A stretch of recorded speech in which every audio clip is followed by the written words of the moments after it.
బాప్తిస్మము పొందినవాడు తప్పనిసరిగా ప్రభువు యొక్క శరీర రక్తములలో చెయ్యి వేయాలి. ఇది రెండవ కీలకమైన విషయం. ప్రభువు యొక్క శరీర రక్తాలలో ఒకడు చెయ్యి వేయకపోతే, బాగా వినండి, బాప్తిస్మం పొందుతారు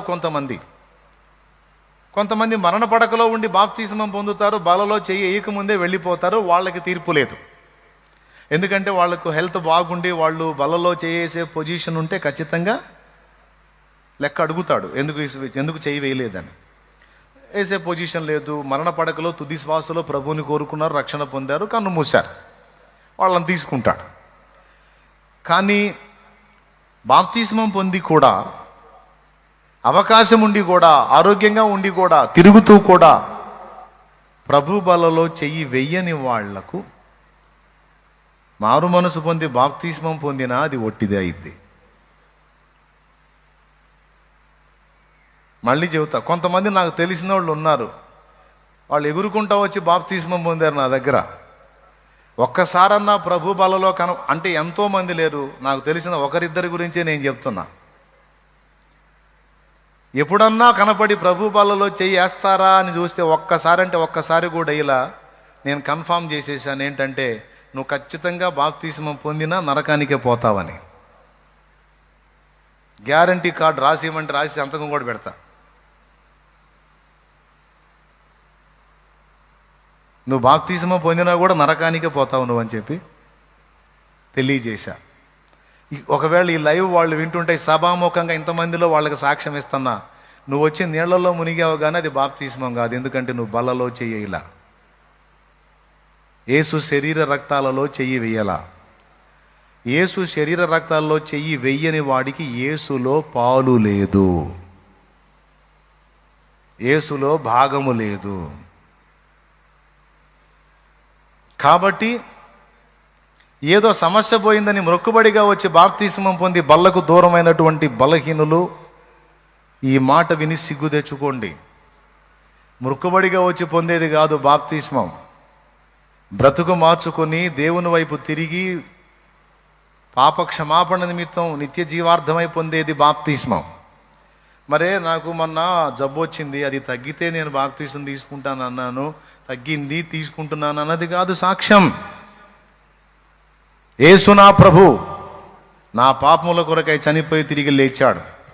ఆయన రక్తంలో నా పాపాలన్నీ కడిగేసుకొని ఆయన బిడ్డగా ఆయన శరీర రక్తాలలో పాలివాడనై పాలిదాననై నేను ఆయన సొత్తు కావాలనే రక్షణకు వచ్చాను, బాప్తిస్మానికి వచ్చానని సిద్ధపడి రావాలి.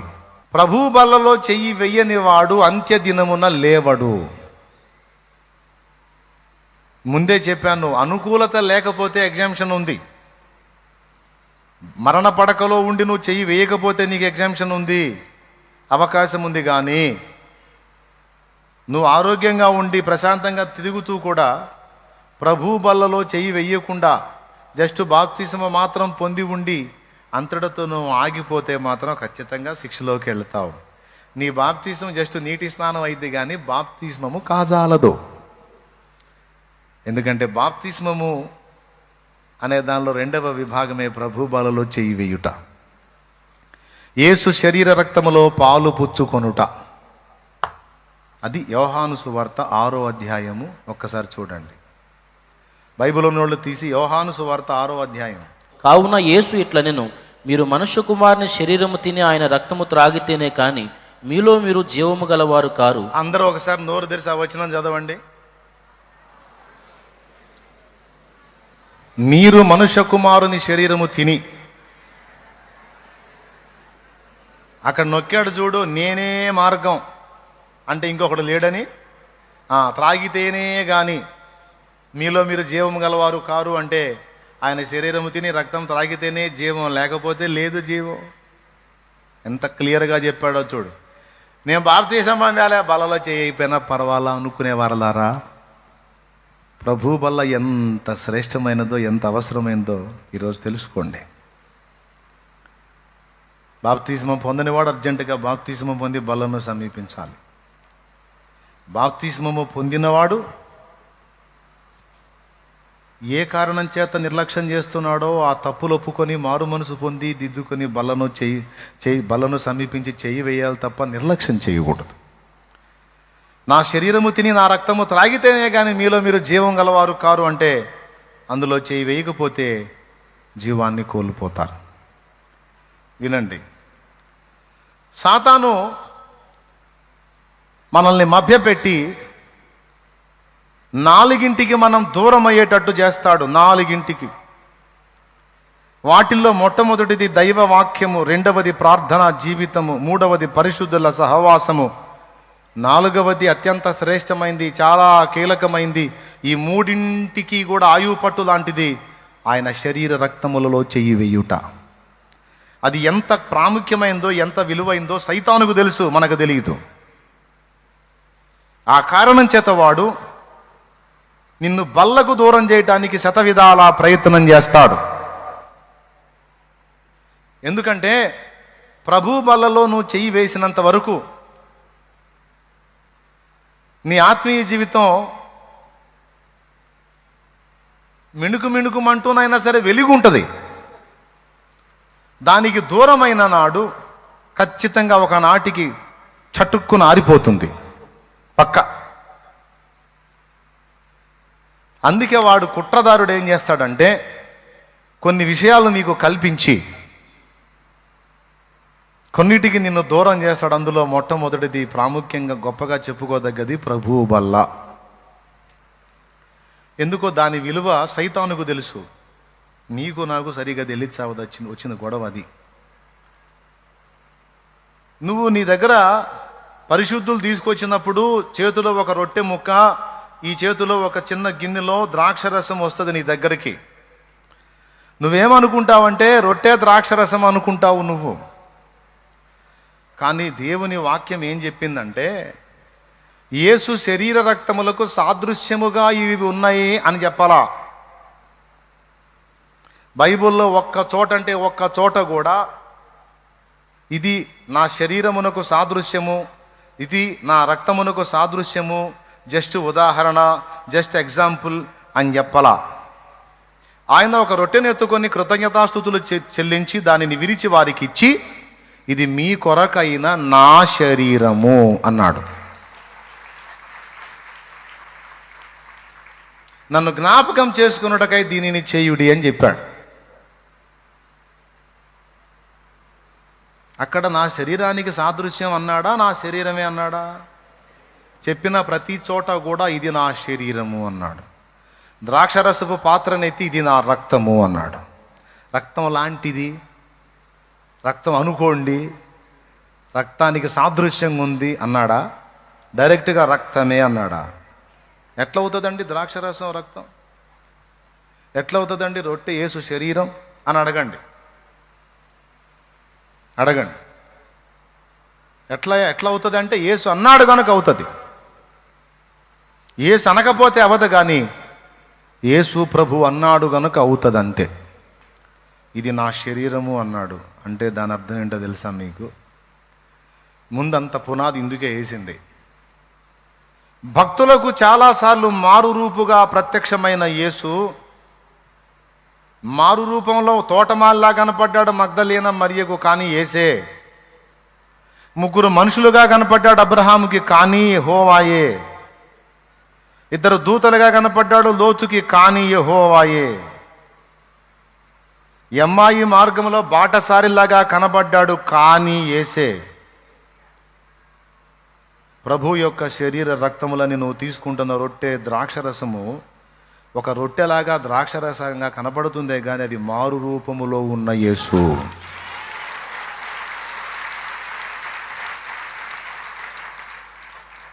దేవునికి మహిమ కలుగును గాక. హల్లెలూయా. అది మారు రూపంలో ఉన్న యేసు. నీకు యేసు వ్యక్తిగా కనపడితేనే యేసు అని గుర్తుపడతావు. కానీ యేసుని గురించి ఏమేమి రాస్తున్నాయో తెలుసా?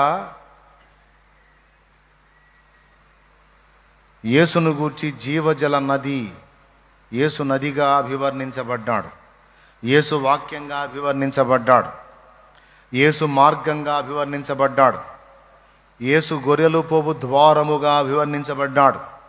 యేసు గొర్రెగా అభివర్ణించబడ్డాడు. గుర్తుందా? యేసు కాపరిగా అభివర్ణించబడ్డాడు. యేసు జీవ వృక్షముగా అభివర్ణించబడ్డాడు. చూస్తావా? రేపు పరలోకం చేరిన తర్వాత చాలా వింతలు చూస్తావు. నువ్వు చాలా వింతలు చూస్తావు.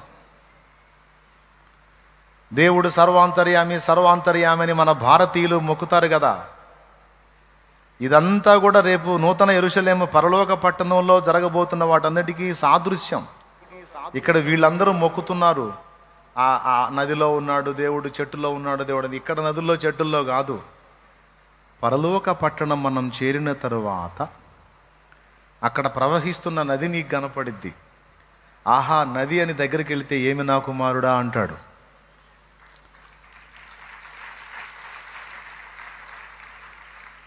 నది మాట్లాడుతుంది ఏమని, కుమారుడా ఏమి సంగతి అంటే. అంటే ఎవరా నది? జీవవృక్ష ఫలం దగ్గరికి వెళ్తావు. ఆ చెట్టు ఎంత వింతగా ఉంటుందో తెలుసా? నదికి ఈ వలను ఉంటుంది, నదికి ఆ వలను కూడా ఉంటుంది. ఒక చెట్టే రెండు పక్కలు ఎలా ఉంటుందండి? ఒక్కసారి ఊహించండి. ఒక పక్క చెట్టు ఉందంటే ఆ పక్క లేదని అర్థం. కానీ ఈ వృక్షం డిఫరెంట్, ప్రత్యేకం. నదికి ఈ వలను ఉంటుంది, ఆ వలను. చూస్తారా? ప్రకటన గ్రంథము 22వ అధ్యాయము 1వ వచనం. మరియు స్ఫటికము వలె మెరయునటి జీవజలముల నది దేవుని యొక్కయు గొర్రెపిల్ల యొక్కయు సింహాసనమునొద్ద నుండి ఆ పట్టణపు రాజవీధి మధ్యన ప్రవహించుట ఆ దూత నాకు చూపెను. ఆ నది యొక్క ఏవలను ఆవలను జీవవృక్షముండెను. అది నెల నెలకు ఫలించుచు 12 కాపులు కాయును. ఆ వృక్షము యొక్క ఆకులు జనములను స్వస్థపరచుటకై వినియోగించును. అతడు పొందిన దెబ్బల చేత మనకు స్వస్థత. ఈ చెట్టు యొక్క ఆకుల వలన స్వస్థత. ఎవరో ఈ స్వస్థపరచువాడు? నిన్ను స్వస్థపరచు యెహోవాను నేనే అన్నవాడు. సింహాసనం దగ్గర నుండి నది పారిద్దట. అంటే నది ఆయనకు ఒక మారు రూపం. దేవుడు ఆయనే, దేవాలయం కూడా ఆయనే. గొర్రెపిల్ల దానికి దేవాలయమై ఉన్నారు. దేవుడు ఆయనే, దేవాలయం ఆయనే. దేవాలయం స్తంభం దగ్గరికి వెళ్తే ఏమి నా కుమారుడు అంటే. నీకు మతిపోయే వింతలు చాలా కనపడతాయి. అక్కడ ఏ దాన్ని కదిలించినా సరే ఆయన స్వరం వినపడుతుంటుంది. అంతటా అన్నిటా నిండి నిబిడీకృతమై ఆయనే ఉంటాడు. అన్ని చోట్ల ఆయనే నిన్ను పలకరిస్తూ ఉంటాడు. ఇదంతా మీకు ఎందుకు చెప్తున్నానంటే ఒక పునాది మీకు వేయడానికి. యేసు ఎప్పుడు ఒకే రూపుగా నీకు ప్రత్యక్షం అవుతాడని ఎన్నడూ అనుకోవద్దు. ఆయన ఆకృతిని మార్చుకొని కూడా నీ ముందు ప్రత్యక్షం కాగలడు. నువ్వు గుర్తుపట్టాలి. ఇవన్నీ కూడా నీకు ఎందుకు చూపించానంటే ప్రభు బల్ల దగ్గర విలువ నీకు తెలియడానికి. ఆ పాత్రలోనిది ద్రాక్షరస రూపంలో కనపడుతుంది, కానీ యేసు రక్తమే అది. యేసు శరీరం అనే నీ కనబడుతున్న రొట్టె నువ్వు ఎలా భావించాలి అంటే ఇది మారు రూపులో ఉన్న యేసు. దానిలో నువ్వు స్వీకరిస్తున్నప్పుడు, చేయేస్తున్నప్పుడు నీ లోపల భావం, విశ్వాసం ఎలా ఉండాలంటే డైరెక్ట్గా మారు రూపంలో ఉన్న యేసును నేను భుజిస్తున్నాను. ఎంత అదృష్టమో తెలుసా? ఏ దైవం కూడా మనం గతంలో మొక్కిన వాళ్ళు ఎవరు కూడా తన్ను ఆహారంగా పోల్చుకొని నీకు నాకు ఆహారం అవల. కానీ సర్వ విశ్వానికి నాయకుడు, సర్వలోక సృష్టికర్త అయిన దేవుడే మనకు జీవాహారం అయ్యాడు. ఎందుకు నన్ను తినమన్నాడు? అందులో ఎంత శ్రేష్టమైనటువంటి ఎంత శ్రేష్టమైనటువంటి విషయం లేకపోతే ప్రతి వారము క్రమముగా దీన్ని ఏర్పాటు చేశాడు. పిచ్చి పట్టా? లేకపోతే సరదాగా టైంపాస్ కోసం నువ్వేదో ఆచారాలు పెట్టాలి కాబట్టి పెట్టాడా? వెర్రి మొహమా? కాదు, కానే కాదు బిడ్డ. అందులో చాలా విలువ ఉంది. ఈ శరీరంలోనికి యేసు శరీరాన్ని నీవు స్వాగతించినప్పుడు, స్వీకరించినప్పుడు నీ శరీరంలోనికి యేసు శరీరం ప్రవేశిస్తుంది. నీతో ఆయన, ఆయనతో నువ్వు ఐక్యత చెందేటువంటి ఘట్టము జరుగుతుంది.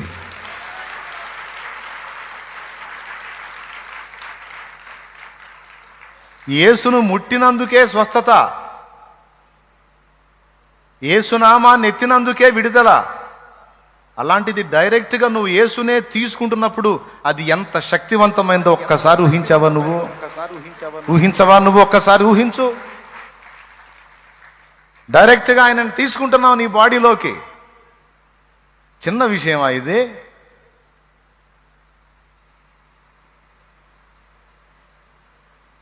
దాని వలన నీకేం కలుగుతుందంటే, నీకు తెలియకుండానే దైవిక జీవం నీలో స్థిరపడుతుంది.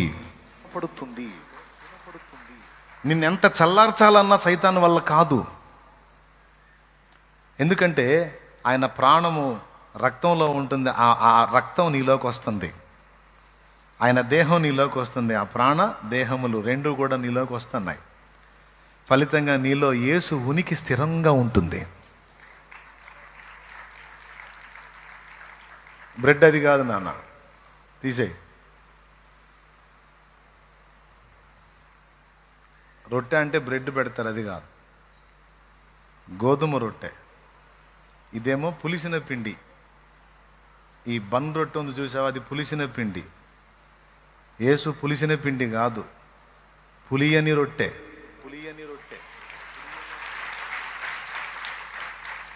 అర్థమైందా? ఏం రొట్టె? పులియని రొట్టె. అందులో చేయేస్తున్నా. అది తీసుకుంటున్నప్పుడు డైరెక్ట్గా యేసుని నీ లోపలికి తీసుకుంటున్నావు గనక అసాధారణ జీవం నీ లోపలికి ప్రవేశించి దైవిక స్పర్శ, దైవత్వం యొక్క ఉనికి నీలో స్థిరంగా ఉంటుంది. అందుకని వారం వారం దీన్ని చేయమన్నాడు. నన్ను తినువాడు నా మూలముగా జీవించును, నేను తండ్రి మూలంగా జీవించుచున్న ప్రకారం నన్ను తినువాడు నా మూలంగా జీవించును. నా శరీరమును తిని నా రక్తము త్రాగువాడు నిత్య జీవం గలవాడు, వాని యందు నేను, నా యందు వాడు కూడా నివసిస్తామన్నాడు. మీరు చెప్పండి, యేసు తాకితే స్వస్థత వచ్చిద్దా రాదా? అలాంటిది యేసుని తీసుకుంటే మైండ్ ఉన్న ఎవరైనా వదిలిపెడతారా? దాన్ని వదిలిపెడతారా? ఆ ఛాన్స్ పోగొట్టుకుంటారా? వారం వారం ఎదురు చూడరా? పాట పాడావు, నాలో నీవు నీలో నేను ఉండాలని, నీ అందే పరవశించాలని. నాలో నీవు నీలో నేను ఉండాలని, నీ అందే పరవశించాలని. నా హృదయాశయ్యా ప్రియుడా యేసయ్యా, నా హృదయాశయ్యా ప్రియుడా యేసయ్యా. నాలో నీవు నీలో నేను ఉండాలని, నీ యందు పరవశించాలని. దేవునికి మహిమ. మరి ఆ కోరిక ఎట్లా తీరిది తమ్ముడు? ఆ కోరిక ఎట్లా తీరిది చెల్లెం? ఎట్లా తీరిద్ది నాన్న? నువ్వు అలాంటి జీవం ఇచ్చే బల్లకు దూరం అయిపోతే నీకేం జరిగిందో తెలుసా? జీవాన్ని ఇచ్చేటువంటి యేసు శరీర రక్తాలు ఎప్పుడైతే నువ్వు కోల్పోతావో, దూరం అవుతావో, మృతస్థితి నిన్ను ఆవరించిద్ది, చీకటి నిన్ను ఆవరించిద్ది. అదిగో చూడండి. అదేంటి మీరు చెప్పండి. ఇప్పుడు ఇందాక నేను చెప్పిన వచనం ప్రకారం రొట్టె ద్రాక్షరసమా, లేకపోతే మారు రూపులో ఉన్న యేసా? పెద్దగా చెప్పు. దాన్ని గైకొంటున్న వాడు ఎవరిని స్వీకరిస్తున్నాడు? ఆయన ఏమని చెప్పాడు? అంత్య దినమున నేను వాని లేపుదునన్నాడు. నేను మృతిని గెలిచి లేచాను, నన్ను తీసుకున్నవాడు కూడా గెలిచి లెగుస్తాడు. అంటే అది తీసుకున్నోడు అంత్య దినమున లెగుస్తాడంటే, తీసుకోనోడు జస్ట్ ఉందా మాట లేదా? అది కూడా చదువుతాడు చూడండి కావాలంటే. 54వ వచనం చదవండి. నా శరీరము తిని నా రక్తము యోహాను సువార్త 6వ అధ్యాయము 54వ వచనం చదువుతున్నాడు తమ్ముడు. సెల్ ఫోన్లోనన్నా రిఫరెన్స్ పెట్టుకొని చూసుకోండి నాన్న, చూసుకోండా. నా శరీరము తిని నా రక్తము త్రాగువాడే నిత్య జీవము గలవాడు, అంత్య దినమున నేను వాణ్ణి లేపుదును. ఇది చేసేవాడిని లేపుతాను అన్నాడంటే చెయ్యనోడు? ఇప్పుడు చెప్పండి, నమ్మి బాప్తిస్మం పొందు వాడు రక్షింపబడును, నమ్మని వానికి అని అక్కడే రక్షణ గురించి ఎందుకు మాట్లాడాడో తెలుసా? రక్షణ పొందినవాడు తప్పనిసరిగా ఇది చేస్తాడని ఆయనకు తెలుసు. ఇది చెయ్యలేదు అంటే, ఏది బలలో చెయ్యి వేయలేదు అంటే వాడు రక్షణ పొందినట్టే కాదు అసలు. కాబట్టి ఇప్పుడు చెప్పండి, అంత్యదినమున దేవుడు మనల్ని లేపాలంటే ఆయన మనలో ఉండాలి. పునరుద్ధానపు శక్తి మనకు లేదు, ఆయనకుంది. మనం ఆయనను స్వీకరించుట ద్వారా ఆ పునరుద్ధాన శక్తి మనలో కూడా పనిచేస్తుంది. అందుకే రాకడొస్తే ఎత్తబడతాం, రాకడకు ముందే సమాధిలోకి వెళితే రాకడ సమయంలో సమాధిలో నుండి లేపబడతాం. ఒకవేళ ఆయన వచ్చేదానికి ముందే మనం సిద్ధపడి ఉన్నాం, మనం చనిపోక ముందే రాకడ వచ్చిందనుకో, యేసయ్య వచ్చాడనుకో, డైరెక్ట్గా ఈ దేహమే పునరుద్ధాన మహిమను ఈ శరీరం ధరించుకొని, అక్షయతను ధరించుకొని మహిమ శరీరంతో ఎత్తబడతాం. ఎంత అద్భుతమైన అనుభవం. మరి బల్లకు దూరం అయితే అది పోగొట్టుకుంటున్నావుగా. ఓకేనా? వరుసగా చెప్తాను, ఇంట్రెస్ట్ ఉంటే రాసుకోండి. యేసు శరీర రక్తం అనగా ప్రభు బల్లలో మనం చేయవేసే రొట్టె ద్రాక్షరసము మారు రూపులో ఉన్న యేసు శరీరమే, యేసు రక్తమే. అది మారు రూపులో ఉన్న యేసు. బల్లలో చెయ్యి ఉంచి వాటిని స్వీకరించేవాడు సాక్షాత్తు యేసునే స్వీకరిస్తున్నాడు. యేసు ఏమై ఉన్నాడు? జీవమై ఉన్నాడు. యేసు అమృతమై ఉన్నాడు. యేసుని తీసుకుంటున్నవాడు అమృతత్వమును పొందుతాడు. అర్థమైందా? ఆ మధ్య ఒక పాట పాడాను నేను.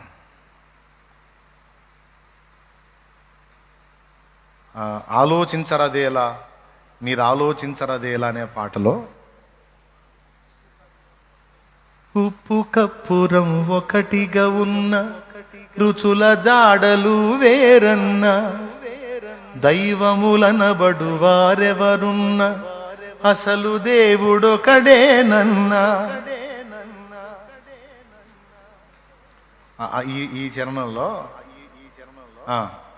రెండో చరణంలో పాడాను. ఇప్పుడు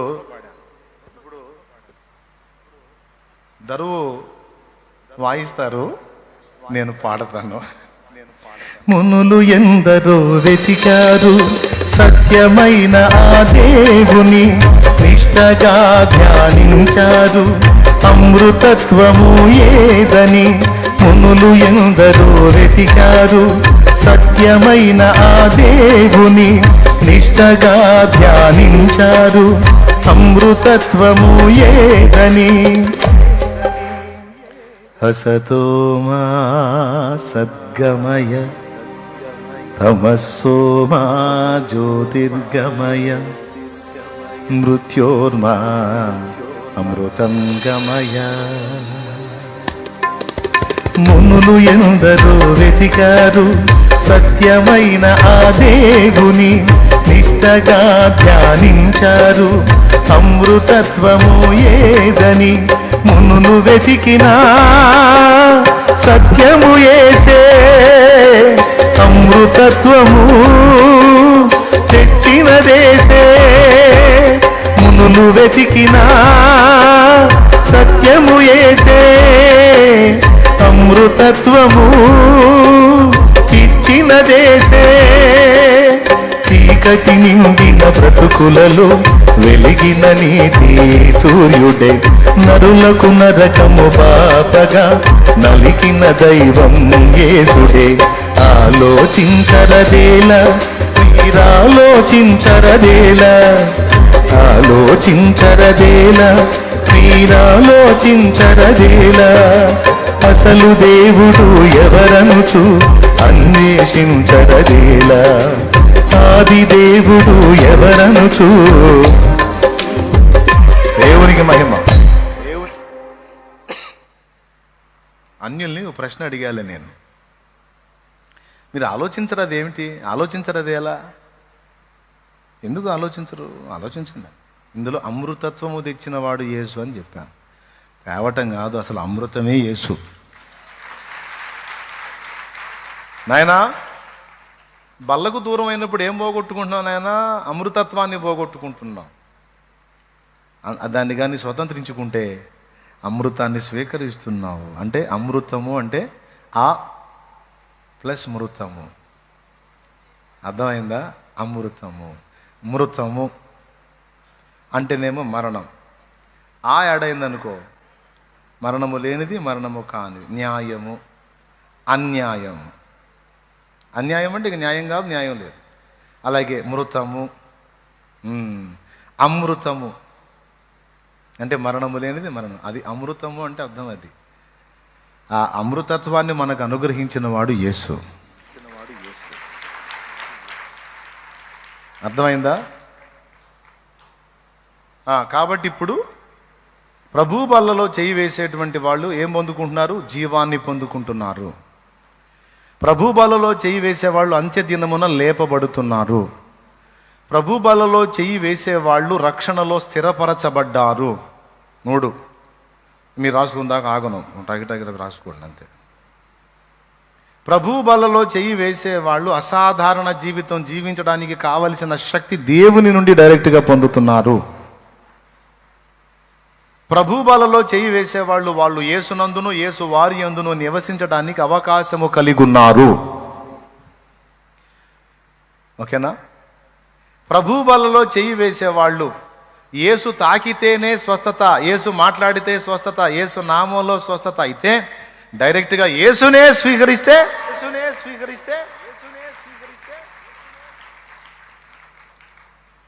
అసలు డైరెక్ట్గా యేసు శరీర రక్తంలో తిని త్రాగితే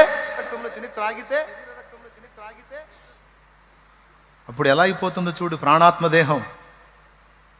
కానీ అసలు ఆ సంగతి తెలుసా? దానిలో సీరియస్నెస్ తెలుసా? బహుళ ప్రయోజనం ఉంది. ఇంకొకటి కూడా చెప్తున్నాను. యేసు శరీర రక్తములలో చెయ్యి వేసిన వాడు శిక్షణములో ఉన్నాడు, దేవుని బెత్తం కింద ఉన్నాడు. చెయ్యి వెయ్యకుండా బయటికి వెళ్ళిపోయిన వాడు బెత్తం కింద నుండి బయటికి వెళ్ళిపోయాడు, శత్రువు గుప్పెట్లోకి వెళ్ళిపోయాడు.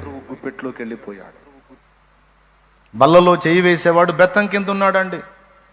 బెత్తం కింద ఉన్నాడంటే అర్థం ఏంటో తెలుసా? బళ్ళో కూర్చున్నంత వరకు మనకు భద్రత ఉంది. పంతులు కొడతాడన్న భయమే తప్ప ఎవడు కూడా ఆయన ఉన్నంత వరకు మనల్ని ముట్టడానికి లేదు. అర్థమైందా? స్కూల్లోంచి బయటికి వెళ్ళామంటే మనకు సెక్యూరిటీ లేదు. స్కూల్లో కూర్చుంటేనే బెత్తం. బెత్తం ఎందుకు? విద్య నేర్పడానికి, నిన్ను క్రమంలో నిలపటానికి. బల్లలో చేయేసేవాడు బెత్తం కింద ఉన్నాడు.